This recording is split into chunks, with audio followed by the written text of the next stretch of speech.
आदाब।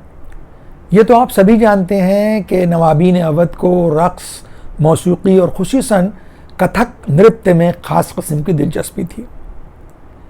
मशहूर तो यही है कि नवाब वाहिद अली शाह बहादुर को बहुत ज़्यादा कथक से लगाव था, लेकिन असल में कथक की आमद जो थी वो अवध दरबार में फैज़ाबाद के ज़माने नवाब शुजा-उद-दौला और नवाब आसिफ-उद-दौला के ज़माने से हो गई थी, जब वहाँ कथक के जो माहिर थे वो खुशी महाराज हुआ करते थे।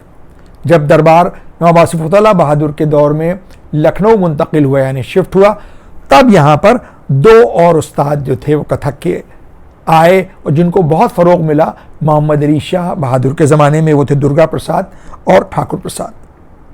दुर्गा प्रसाद जी ही वो महाराज थे जिन्होंने नवाब वाहिद अली शाह बहादुर को कथक सिखाया भी था, और इन्हीं के दो बेटे यानी कालका और बिंदादीन ने सुल्तान आलम नवाब वाहिद अली शाह के अहद में बहुत फ़रोग पाया।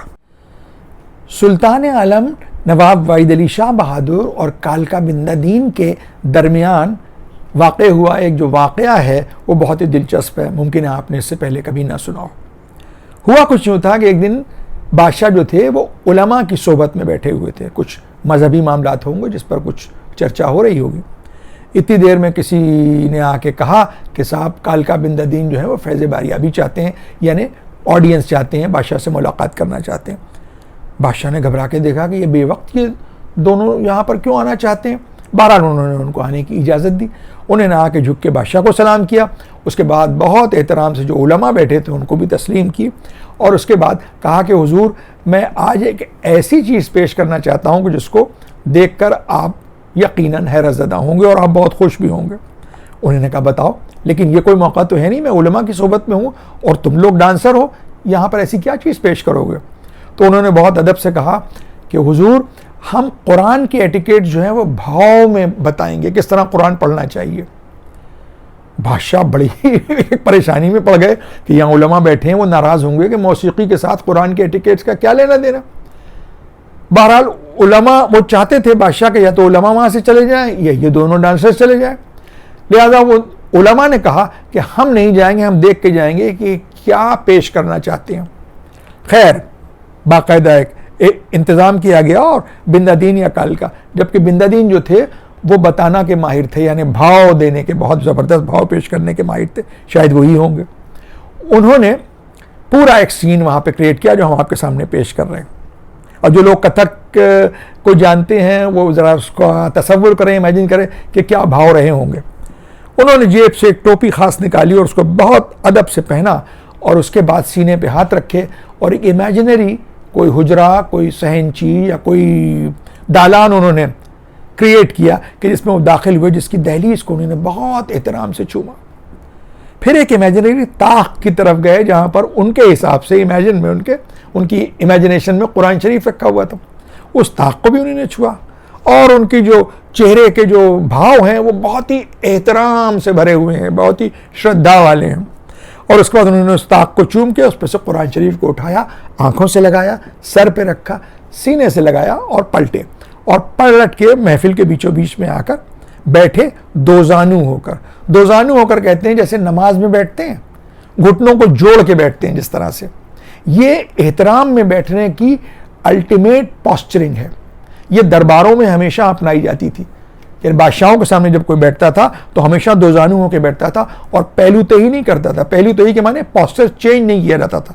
जब तक बादशाह आपकी तरफ मुखातिब हैं आप उसी पॉस्चर में बैठे रहेंगे जैसे आप बैठे हैं, चाहे कितनी तकलीफ हो। जब वो किसी और तरफ उन्होंने मुलाहिजा किया और ज़रा सी आपकी तरफ से पलटे तो आप खुजा लें या हल्का सा कुछ और भी जो आपको परेशानी हो उसको दूर कर ले।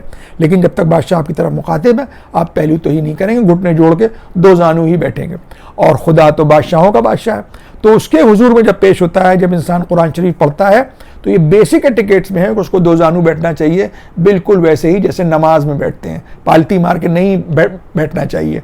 और कुरान शरीफ पढ़ने के लिए एक और भी एटिकेट है बहुत ख़ास, दीवार से लग के कभी नहीं कुरान को पढ़ा जाता है, बल्कि दोजानू होके घुटने जोड़ के बिल्कुल सीधे अलर्ट, बिल्कुल जैसे एक यौगिक पोस्चर होता है उस तरह से बैठ के पढ़ते हैं।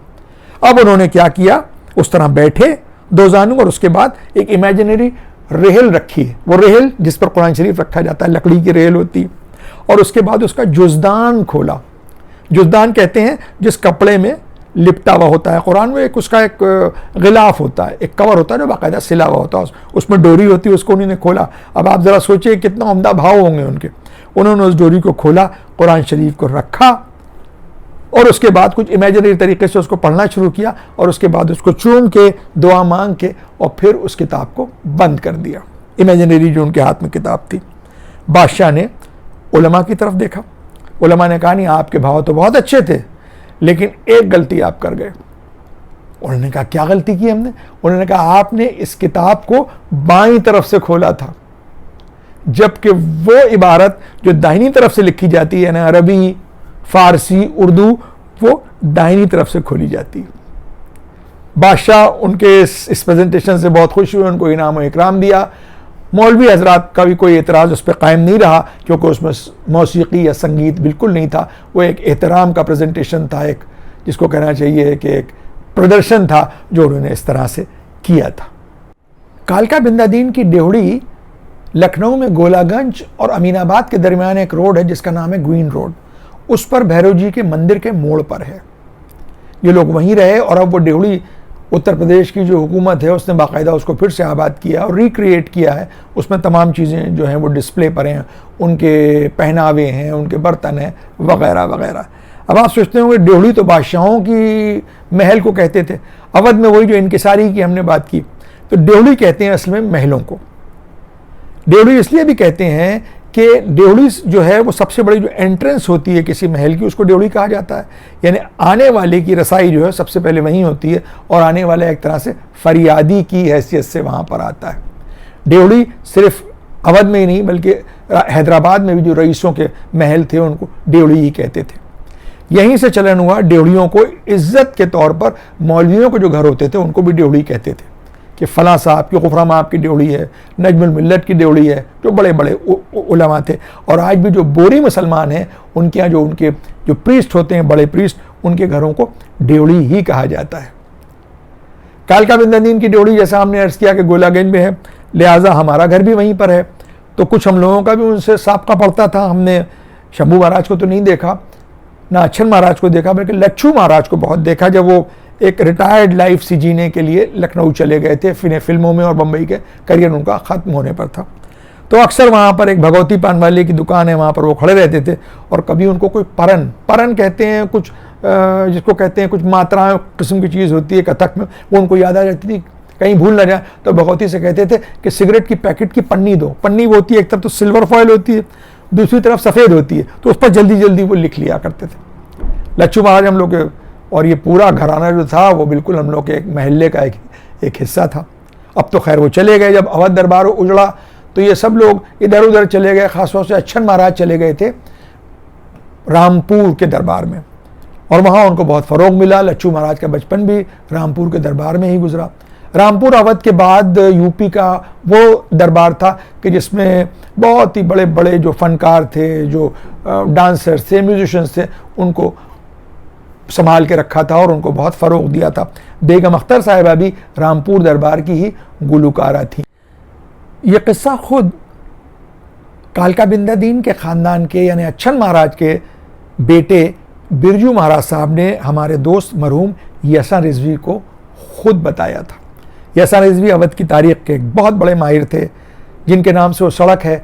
जब आप कोनोसरों के मंदिर के सामने से हुसैनाबाद घंटाघर के लिए जाते हैं तो यसा रिजवी मार्ग उन्हीं के नाम। हमारी ज़बान जो है वो इंकिसारी का सिनोनिम है, पर्यायवाची है। किसी चीज़ में कोई बोस्टिंग नहीं है, अपने आप को किसी तरह से बड़ा चढ़ा कर नहीं दिखाना है, बल्कि अपने को बहुत इंकिसारी में पेश करना है, बहुत ह्यूमिलिटी में। उसके जुमले तो आपने बहुत सुने होंगे कि अपने को नाचीज़ कहते हैं, दूसरे को इज़्ज़त से बुलाते हैं। मसलन अगर किसी का नाम पूछना होगा तो पूछेंगे जनाब का इसमें गिरामी, जनाब का इसमें आली, यानी आपका नाम क्या है। और जिससे पूछा गया है वो ये बताएगा कि नाचीज़ को फ़लाँ फ़लाँ कहते हैं, खादिम को फ़लाँ फ़लाँ कहते हैं, खादिम माने ग़ुलाम को। इसी तरह से अपने घर को गरीब खाना कहते हैं, दूसरे के घर को दौलत खाना कहते हैं कि जनाब का दौलत खाना कहाँ है, तो कहेंगे हमारा गरीब खाना तो फ़लाँ फ़लाँ जगह है। फिर जब किसी को दावत में बुलाना होता है, यानी बेहतरीन दावत हो, लेकिन कहेंगे यही कि दोने वाले चटनी रोटी हमारे साथ भी खा लीजिएगा फ़लाँ फ़लाँ वक्त पे, ये भी एक इंकिसारी का जुमला है। अब एक और बहुत ख़ास जो औरतें अक्सर इस्तेमाल करती हैं, जो टेलीफोन वगैरह पे किसी से बात कर रही होती हैं, इन्हें शादी का कार्ड वगैरह चला भी गया है और कहती हैं भाई आना ज़रूर उसमें। उनका हाँ बारात के, अरे उनका बारात और शादी क्या, कौन सा जश्न है, 2 बोल निकाह के हैं। इन्हें भी एक इंकिसारी है कि सिर्फ 2 बोल निकाह के हैं, इन्हें इतना सिंपल होगा सब कुछ, जबकि होगा नहीं। तो ये 2 बोल जो इस्तेमाल है मुहावरे की तरह, ये ख़ास तौर पे शादी के लिए किया जाता है कि 2 बोल निकाह के होने। महफिलों के सिलसिले में एक जुमला बहुत इस्तेमाल होता है और अब ज़रा कम हो गया है, वो होता है कि वहाँ तो सवारियाँ उतर रही हैं। सवारियाँ उतरने का मतलब होता है कि मेहमान आ रहे हैं। ये उस ज़माने का गढ़ा हुआ एक मुहावरा है कि जब सवारियाँ डोलियाँ आती होंगी या फिटन या बग्घियाँ आती होंगी तो कहते हैं वहाँ सवारियाँ उतर रही हैं, यानी वहाँ बहुत जश्न का माहौल है, मेहमानों पे मेहमान आ रहे हैं, तो कहते हैं वहाँ सवारियाँ उतर रही हैं। आज का ये एपिसोड आपकी खिदमत में कई हफ्तों के बाद हम पेश कर रहे हैं। वजह वही है जिसको बताने की ज़रूरत नहीं है कि पूरी दुनिया वबा कोविड में मुब्तला है, लिहाजा हालात भी अच्छे नहीं हैं और जो वसाइल हैं वो भी बहुत ही ज़्यादा महदूद हैं, लिमिटेड हैं रिसोर्सेस।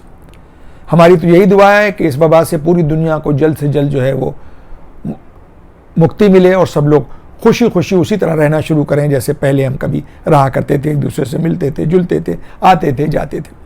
बहरहाल अब जो कुछ भी है, अब इस प्रोग्राम को ख़त्म करने की आपसे इजाज़त चाहते हैं। उससे पहले वही गुजारिश जो हम हमेशा करते हैं कि आप हजरात इस प्रोग्राम को देखते रहें, अपने दोस्तों से शेयर करें और अच्छा होगा कि आप इसको यूट्यूब पर देखा करें। सब्सक्राइब का बटन दबाना ना भूलें और साथ में बेल का आइकन भी आप ज़रूर दबाएं ताकि आपको टाइमली नोटिफिकेशंस मिलते रहें।